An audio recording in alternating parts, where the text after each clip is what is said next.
We've spent 40 years misremembering Stand By Me. People treat it like this sort of like golden era memory of what it means to be a kid, which it certainly is that. And it's regarded as the best coming of age movie that exists. But I think the reason that it actually holds that crown is because it's a movie that doesn't really lie to you.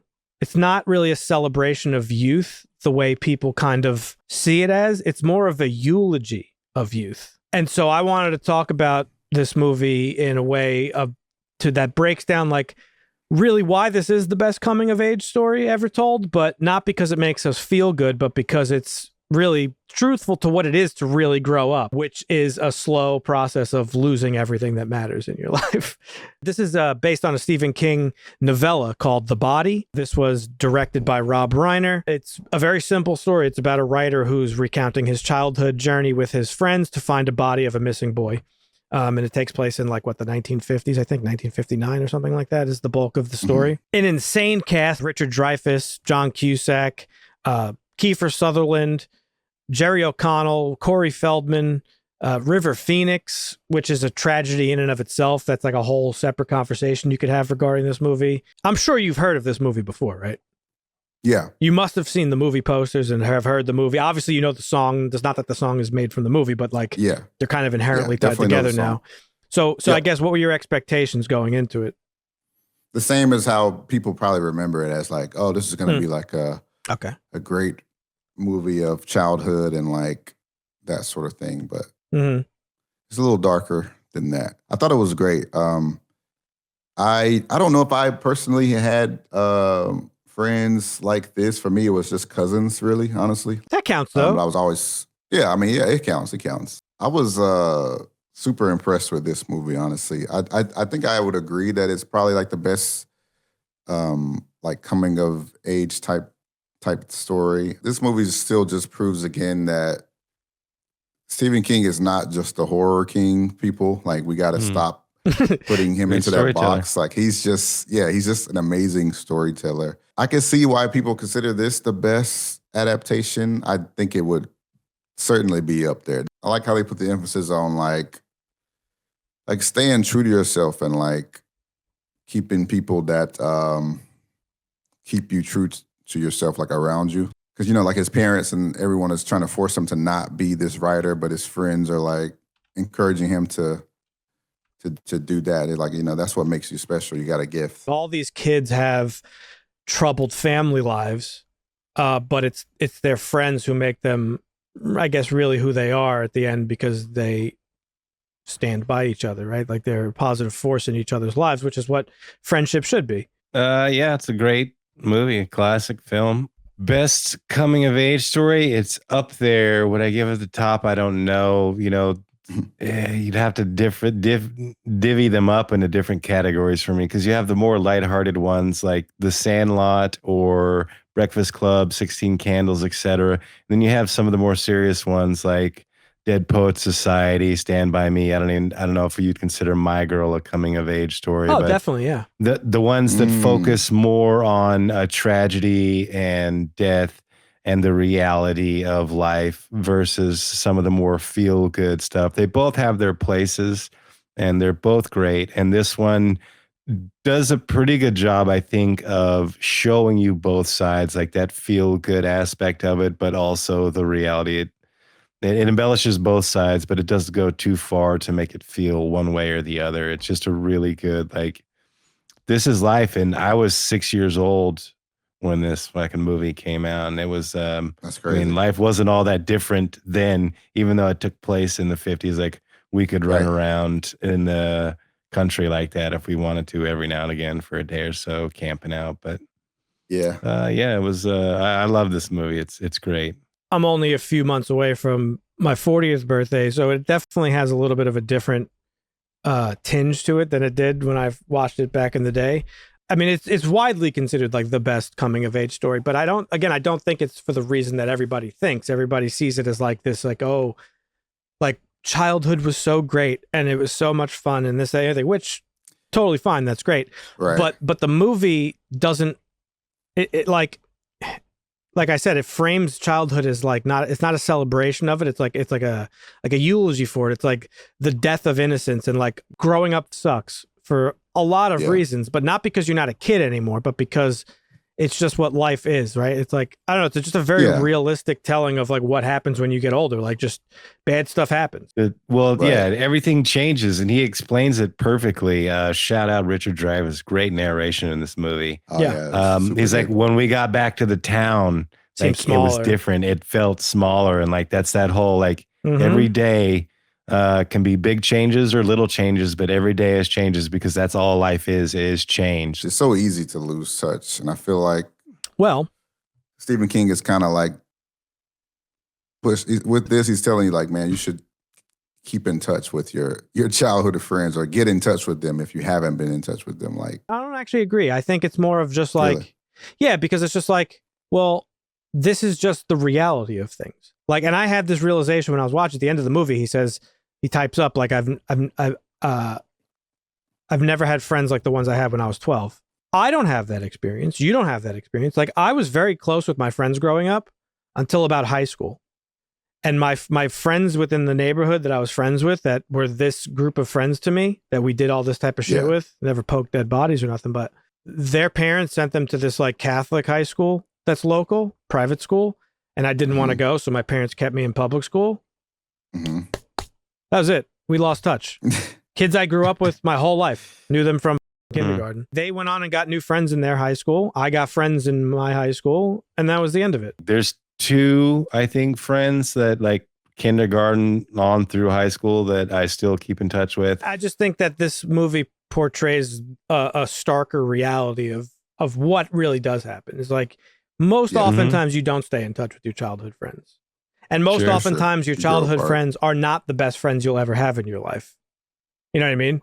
They're kind of just the ones that are there. Yeah, for sure. Which sounds cold, but that's the truth of it. You're a kid. You don't really have a choice. I mean, it's different. Yeah. And you're not, it wasn't like any internet or anything. So it's not like you're looking for people with the same interests. Right. You know, like. It was who was going outside and riding their bike or going to the park at that time. And it doesn't mean they don't make an impact on you. Of course they do, and they're special in your life. But just the way the movie frames is the end. He's like, you watch them go through this thing together, and they're all close, and they're leaning on each other, and they're there for each other. And then at the end of the movie, it's just very casual. We lost touch with both Teddy and Vern during high school or whatever. We don't know what happened to them. Teddy ended up in jail, we heard, or something. Does jobs around town. Vern got married and had 9 kids or whatever. Like. That's it. You just lose touch with people. That's just what happens. And I've lost touch with people that I made friends with in high school. And like you just slowly but surely as you grow up, your friend group starts to dwindle down to the people that like, I guess are the closest to you or the ones that matter the most to you. The whole movie is just like a fleeting memory, really, when you break it down. Right. It's just like he saw the newspaper and he's like, oh fuck, I used to know that guy. We were close once. Right. And like he remembers this thing that happened in their childhood.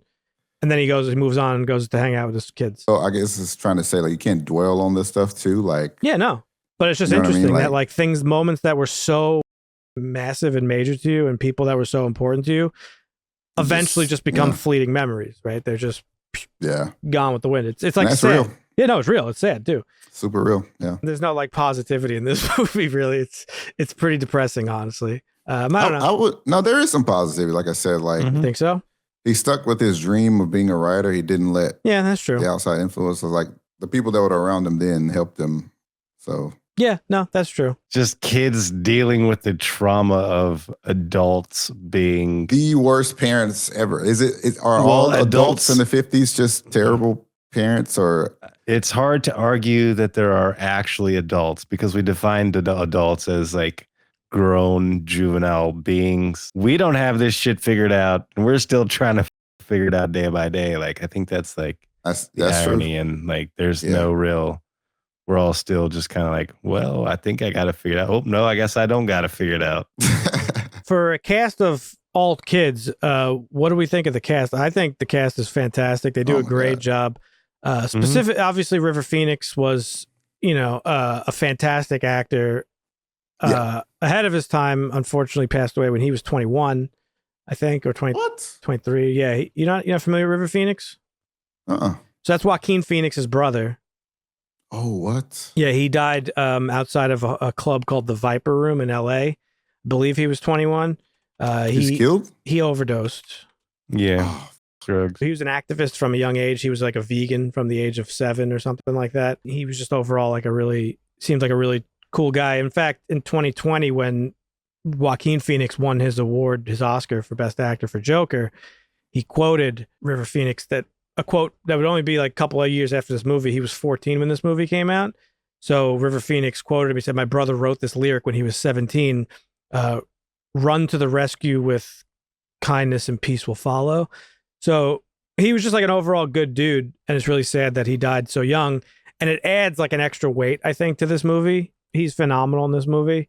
All the kids really are, even though there's some like, hokey 80s writing and shit like that. It feels all fine though, because they're kids and it worked with the times, the 50s. Yeah, I do think River carried this movie. I honestly think Corey Feldman is like maybe the greatest child actor of all time.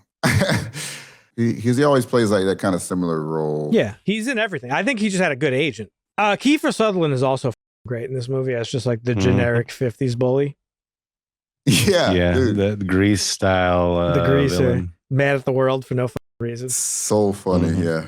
I just kept thinking Pennywise was gonna jump out and hey, listen, this isn't Derry. This is Castle Rock. I know. Castle Rock is one of the towns in Stephen King's universe. It's Derry, Castle Rock, and Jerusalem's Lot, aka Salem's Lot.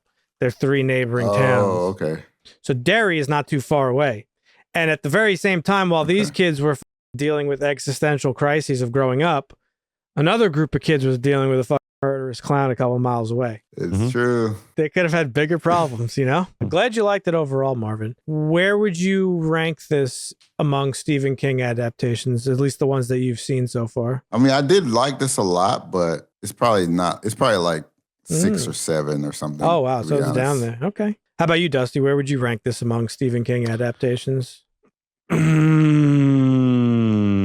It's a top 10. I don't know if it's a top 5, but it probably should be. I'll tell you what, it was in my top 3 up until this year. Life of Chuck and Long Walk, I think, might have bumped it out of its spot. It's definitely up there. It's got a long-standing legacy. It will continue to be up there in the pantheon of great films. It's got an 8.1 on IMDb. Where would you rate it, Marvin? I'll tell you my rating if it'll help. It's a 10 for me. There's nothing wrong with this movie. Yeah, I know. That's what I'm trying to... It's probably just a 10. I don't think I had any issues with what's this wrong one. with it? Nothing wrong with it. This is an 8 for me. An 8. It's a great movie. Okay. Yeah, not a 9, but an 8. There's not a 9. We have to reaffirm the rules for anybody who's new. Dusty does not give anything a perfect score, number 1. Number 2, 9 is his perfect. Yeah. 10 doesn't even exist in his book. Yep. That's as close to perfect as you're going to get from Dusty, folks. So that should be indicator in and of itself. That alone should make you run out to go watch this. Go watch it wherever you can. Great movie. Leave a comment down below. Let us know what you think of it if you've seen it. Obviously, if there's anything we've missed talking about it, chime in, give us your thoughts. And again, if you have not seen it, highly recommend it.